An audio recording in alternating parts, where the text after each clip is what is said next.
अगली बार किसी रेस्टोरेंट में जाने से पहले सोचिएगा। कुछ दिन पहले एक परिचित मित्र मुझे पार्टी के लिए एक मशहूर रेस्टोरेंट में ले गए। मैं अक्सर बाहर खाना खाने से कतराता हूँ, किंतु मित्र का सामाजिक दबाव तले जाना पड़ा। आजकल पनीर खाना राइसी की निशानी है, इसलिए उन्होंने कुछ डिश पनीर के ऑर्डर की। प्लेट में रखे पनीर के अनियमित टुकड़े मुझे कुछ अजीब से लगे। ऐसा लगा कि उन्हें काट छाँट कर पकाया है। मैंने वेटर से कुक को बुलाने के लिए कहा। कुक के आने पर मैंने उससे पूछा, पनीर के टुकड़े अलग अलग आकार में के व अलग रंगों के क्यों हैं? तो उसने कहा, ये स्पेशल डिश है।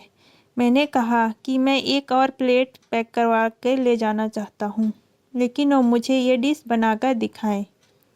सारा रेस्टोरेंट अकबका गया। बहुत से लोग थे जो खाना रोककर मुझे देखने लगे। स्टाफ तरह तरह के बहाने करने लगा। आखिर वेटर ने पुलिस के डर से बताया कि अक्सर लोग प्लेटों में खाना, सब्जी, सलाद व रोटी इत्यादि छोड़ देते हैं। रसोई में वो फेंका नहीं जाता। पनीर व सब्जी के बड़े टुकड़ों को इकट्ठा करके दोबारा से सब्जी की शक्ल में परोस दिया जाता है। प्लेटों में बची सलाद के टुकड़े दोबारा से परोस दिए जाते हैं। प्लेटों में बचे सूखे चिकन व मांस के टुकड़ों को काटकर करी के रूप में दोबारा पका दिया जाता है। बासी व सड़ी सब्जियां भी करी की शक्ल में छुप जाती हैं। ये बड़े बड़े होटलों का सच है। अगली बार जब प्लेट में खाना बचे तो उसे इकट्ठा कर एक प्लास्टिक की थैली में साथ ले जाएं। वह बाहर जाकर उसे तो किसी जानवर को दे दें या स्वयं के कचरेदान में फेंकें, वरना क्या पता आपका जूठा खाना कोई और खाए या आप किसी और की प्लेट का बचा खाना खाएं। एक बार मैं दिल्ली गया था। एक यजमान के बुलाने पर उनके साथ लंबी यात्रा के बाद हम सभी को कड़ाके की भूख लगी थी, सो एक साफ से दिखने वाले रेस्टोरेंट पर रुक गए।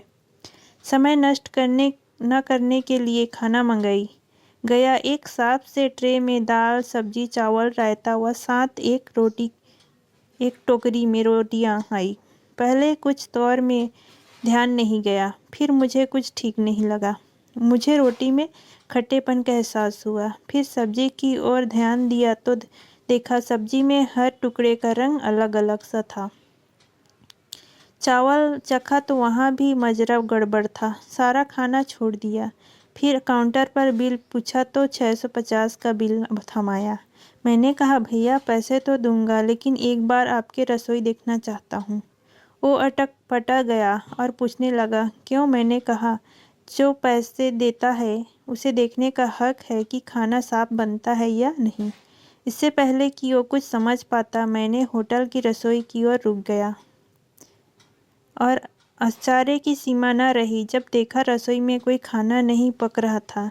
एक टोकरी में कुछ रोटियां पड़ी थी। फ्रिज खोला तो खुले डिब्बों में अलग अलग प्रकार की पकी सब्जियां पड़ी हुई थी। कुछ खाने में तो फफूंद भी लगी हुई थी।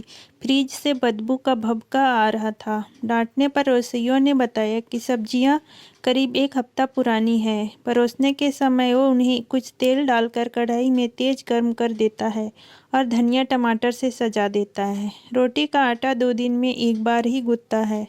कई घंटे तक बिजली चली जाती है तो खाना खराब होने लगता है, तो उससे तेज मसालों के पीछे छुपाकर परोस देते हैं।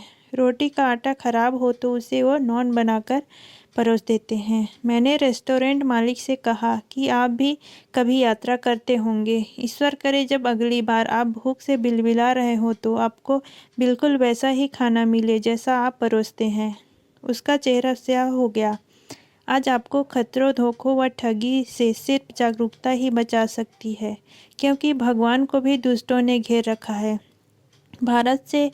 भारत से सही व गलत का भेद खत्म होता जा रहा है। हर दुकान व प्रतिष्ठान में एक कोने में भगवान का बड़ा या छोटा मंदिर होता है। व्यापारी सवेरे आते ही उसमें धूप दीप जलाता है, गले को हाथ जोड़ता है और फिर सामान के साथ आत्मा बेचने का कारोबार शुरू हो जाता है।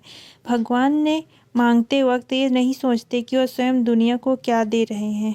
जागरूक बनिए और कोई चारा नहीं है। स्वस्थ रहिए, मस्त रहिए, घर पर ही खाइए। दोस्तों, आपको स्टोरी कैसे लगी? अच्छा लगे तो कमेंट करें और चैनल को लाइक, सब्सक्राइब एंड शेयर करें। धन्यवाद।